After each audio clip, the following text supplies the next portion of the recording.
O rádio gritava a ordem de retirada.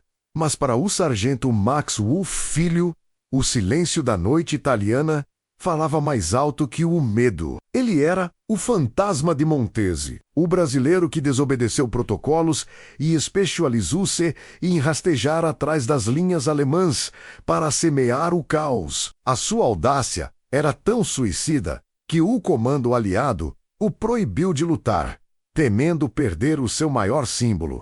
Mas na manhã de 12 de abril de 1945, Max Wolff decidiu que o dever estava à frente, e a sua patrulha atravessou o limite do impossível. Prepare-se para a história do herói mais condecorado da FIB, cuja coragem foi tão visceral que até o inimigo se viu forçado a reconhecer. Max Wolff Filho não era um soldado de carreira, era um homem simples, de Curitiba, um oficial do comércio que, como tantos outros pracinhas, foi arrancado de uma vida tranquila para o inferno da guerra na Europa.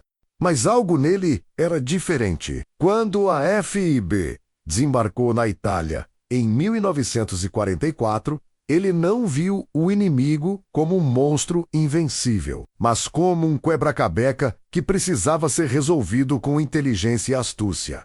Ele não era um Rambo, era um mineiro tático que entendia o valor da discrição. Ele especializou-se em patrulhas de reconhecimento. A sua técnica era única, enquanto os americanos e britânicos avançavam com blindados e barulho. Max Wolff e os seus homens rastejavam na lama e na neve, usando apenas facas e silêncio. Eles entravam em bunkers alemães, roubavam mapas, capturavam oficiais e desapareciam antes que o inimigo pudesse disparar um único tiro.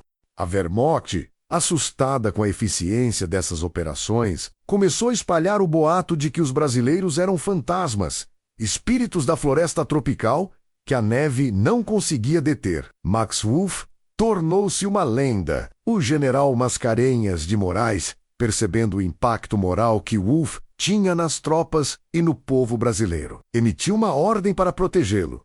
Ele estava proibido de participar de missões de combate direto. O Brasil precisava de heróis vivos para a propaganda do pós-guerra.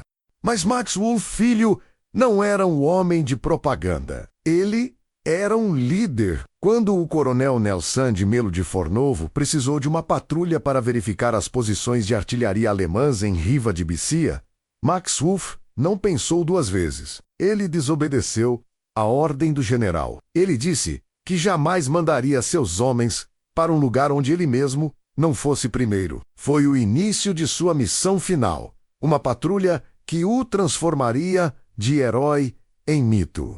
A manhã de 12 de abril de 1945 estava envolta em uma neblina densa, como se a própria montanha tentasse esconder o destino que aguardava a patrulha.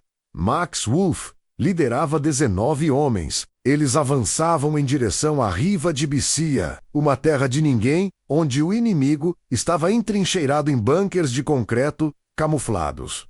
Wolff ia na frente, como sempre. Ele não usava o fuzil no ombro, mas sim nas mãos, pronto para o primeiro estalo de metal contra metal. De repente, o silêncio da montanha foi rasgado. Não por um tiro, mas por uma rajada contínua de metralhadoras MG-42 escondidas em ninhos cruzados. A patrulha foi pega em uma zona de morte. Os pracinhas jogaram-se ao chão, buscando abrigo em fendas de rocha que pareciam pequenas demais. Max Wolff, percebendo que seus homens seriam massacrados se ficassem parados, tomou uma decisão desesperada. Ele levantou-se para atrair o fogo e localizar a posição exata da metralhadora alemã, permitindo que o resto do grupo recuasse. Foi nesse momento que o tempo parou. Wolff foi atingido por uma rajada no peito. O herói mais condecorado do Brasil caiu sobre o solo italiano que ele tanto ajudou a libertar. Seus homens, em choque, tentaram avançar para resgatá-lo, mas o fogo alemão era impenetrável. Sob lágrimas e o som ensurdecedor da artilharia, a patrulha foi forçada a recuar, deixando para trás o corpo do seu líder. A notícia da queda de Max Wolff correu as linhas aliadas como um choque elétrico. O fantasma tinha caído, mas o que aconteceu a seguir provaria que sua lenda estava apenas começando. A morte de Max Wolff Filho causou um luto profundo na FB, mas também gerou uma sede de justiça que mudou o ritmo da guerra naquelas colinas. Dias depois, quando os brasileiros finalmente conquistaram a posição alemã em Riva de Bicia, eles esperavam encontrar o corpo de Wolff profanado ou esquecido na lama. O que encontraram, porém, foi um testemunho do respeito que a coragem impõe até ao inimigo. O corpo de Max Wolff havia sido recolhido pelos alemães, mas, em vez de ser jogado em uma vala comum, ele havia sido colocado em um local seco, protegido das intempéries. Relatos de prisioneiros capturados naquela área diziam que os oficiais alemães ficaram impressionados com a audácia do homem que avançou sozinho contra uma linha de metralhadoras. Eles reconheceram nele o espírito do guerreiro. A FB organizou um funeral com honras militares plenas em solo italiano. O general Mascarenhas de Moraes, emocionado, condecorou o caixão de Wolff com a medalha de sangue e a cruz de combate de primeira classe. Americanos e britânicos prestaram continência ao sargento brasileiro. Max Wolff não era mais apenas um soldado. Ele tinha se tornado o símbolo do sacrifício supremo. A sua morte não desanimou os pracinhas. Ela deu-lhes um propósito. Por Wolff, tornou-se o grito de guerra não oficial nas batalhas finais que levaram à rendição nazista na Itália. Hoje, o nome de Max Wolff Filho está gravado em monumentos, quartéis e escolas por todo o Brasil. Mas o seu verdadeiro legado não está no bronze ou na pedra, mas na memória de que o brasileiro, quando chamado ao dever, possui uma coragem que não aceita limites. Ele provou que um líder não é aquele que manda, mas aquele que vai na frente.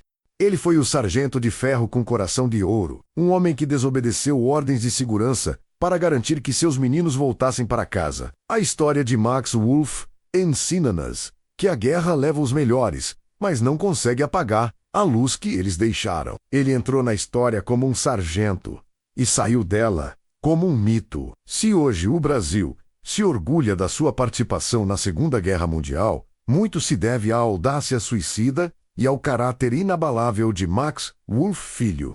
Que esta narrativa sirva para lembrar que o heroísmo não conhece fronteiras e que, em 1945, um curitibano mostrou ao mundo que a cobra não apenas fumava, ela era imortal através de seus heróis. Se você se sentiu inspirado pela história do Sargento Wolff, compartilhe este vídeo. A memória dele é o nosso maior tesouro militar. A cobra fumou e o fantasma de Montese ainda vigia a nossa honra.